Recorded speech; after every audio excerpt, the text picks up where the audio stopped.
اعتکاف آنے سے پہلے آپ یہ باتیں ضروری کی باتیں ہیں وہ سمجھ لیں کہ اعتکاف جو ہے ایک بڑی عظیم نعمت ہے، چونکہ جو بندہ اعتکاف کرتا ہے، ایک حدیث مبارک میں آتا ہے کہ اللہ تبارک و تعالی اس کو 2 حج اور 2 عمروں کا ثواب عطا فرماتے ہیں۔ اور اسی طرح ایک حدیث مبارک میں یہ بھی آتا ہے کہ جو بندہ خالص اللہ کی رضا کے لیے اعتکاف کرتا ہے، 1 دن کا اعتکاف کرتا ہے، اللہ اس کے اور جہنم کے درمیان میں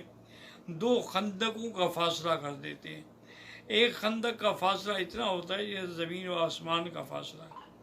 اور تیسری بات یہ ہے کہ جب آدمی اعتکاف میں ہوتا ہے تو ساری نیکیاں اس کے پاس جمع ہوتی ہیں، یعنی اب وہ نماز بھی پڑھ رہا ہے، جماعت کے ساتھ فرائض بھی پڑھ رہا ہے، جماعت کے ساتھ تراویح بھی پڑھ رہا ہے،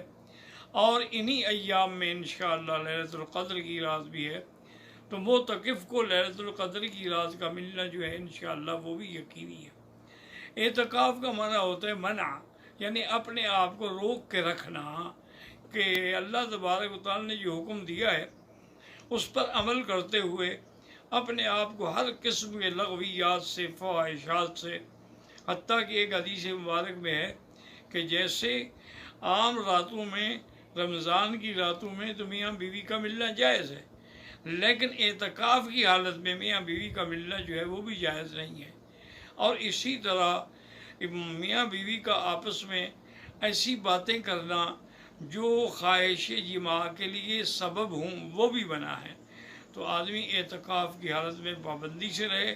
اور بغیر کسی ضرورت کے اگر مسجد سے نکلے گا تو اس کا اعتکاف جو ہے وہ ختم ہو جائے گا۔ ہاں اگر کوئی آدمی ہے، مجبور ہے، کوئی ضرورت ہے، جیسے وضو کے لیے جانا ہے،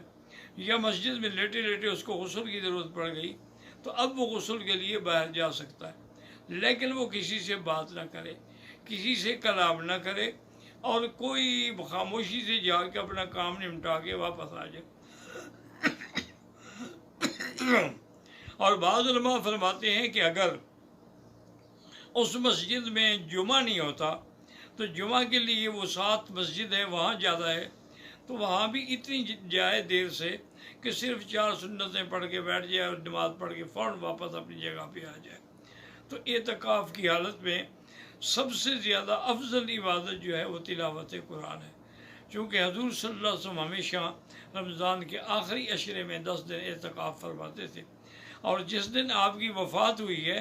آپ نے 20 دن کا اعتکاف فرمایا ہے، اور جبریل علیہ السلام سے آپ نے 2 دفعہ قرآن پاک کا دور فرمایا ہے، یعنی آپ پڑھتے پھر جبریل پڑھتا، پھر آپ پڑھتے پھر جبریل پڑھتا۔ تو یہ بھی ایک علامت تھی کہ تقریباً حضور کا یہ آخری اعتکاف ہے۔ اس کے بعد حضور کی ازواج مطہرات جو ہیں وہ بھی ہمیشہ اعتکاف بیٹھتی رہیں۔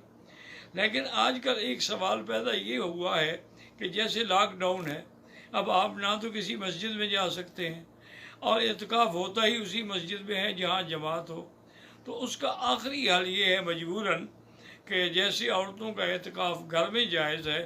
تو اب مجبور کے لیے بھی اگر آپ اپنے گھر میں ایک کمرے کو مصلی بنا لیں اور نیت کر لیں کہ یہ رمضان کے مہینے کے لیے ہماری نماز کی جگہ ہے، تو اسی میں آپ 10 دن کے لیے اعتکاف کر سکتے ہیں۔ اب اس سے بھی آپ باہر نہیں جائیں گے بغیر ضرورت کے اور بغیر کسی حاجت کے۔ اور افضل عبادت جو ہے اعتکاف کے اندر وہ تلاوت قرآن پاک ہے، کیونکہ قرآن اور رمضان مبارک کا آپس میں چوری دامن کا ساتھ ہے۔ اللہ کا قرآن رمضان میں اترا ہے، اور لیلۃ القدر کی نعمت بھی رمضان میں آئی ہے، اور حضور کا بھی فرمان ہے کہ آخری 10 دنوں میں اسے تلاش کرو، تحروا فی العشر الاواخر۔ اور بی بی عائشہ بھی فرماتی ہیں کہ جب 10 دن آخری رمضان کے آتے تھے، حضور صلی اللہ علیہ وسلم شد مئزرہ، یعنی اپنی چادر کس کے باندھ لیتے تھے۔ یعنی اس کا ایک ترجمہ تو یہ ہوتا ہے کہ بھی اب کام کے لیے کمر کس لو، اور ایک اشارہ یہ بھی ہوتا ہے کہ اب وہ بیویوں کے پاس بھی تشریف نہیں لاتے تھے۔ تو اس لیے اللہ تعالی ہر مسلمان کو اعتکاف کی سعادت نصیب فرمائیں، اور جہاں جہاں مساجد کھلی ہیں وہاں تو اعتکاف ہر حال میں آپ مسجد میں کریں، اور مسجد بھی وہ جس میں جماعت ہوتی ہے، ورنہ اس کے علاوہ اعتکاف نہیں ہوگا۔ وآخر دعوانا الحمدللہ رب العالمین۔